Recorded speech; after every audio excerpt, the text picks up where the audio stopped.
在新北市某一间幼稚园传出老师甲囡仔饲爱困药的情形，警方已经把这个老师依照伤害、妨害幼童发育罪等罪嫌呢，甲移送法办咯。新北市教育局指出讲，若准老师确实有做上当，会当罚到60班，而且会通报系统，或这个老师规世人拢袂当做教保员。不过，儿童福利联盟认为，这幼稚园不当管教是整体结构性的问题，就爱治本，唔通治票。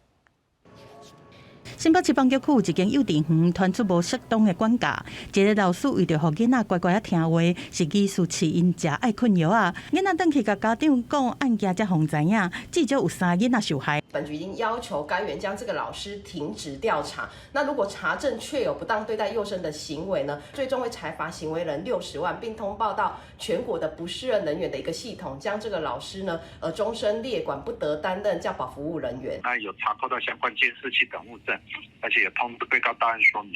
那检察官在讯问之后，被告2万元新台币交保。那本案后续检察官会积极搜证，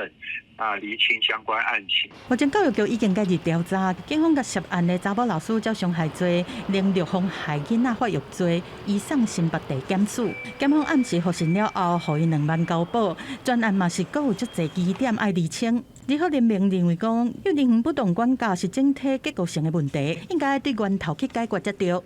发现有一定比例的业者，譬如说，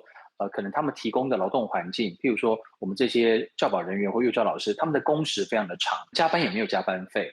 甚至有超收的情况，工作人员没有被好好对待的时候，那谁会是出气筒呢？当然，孩子就可能会成为他发泄的对象。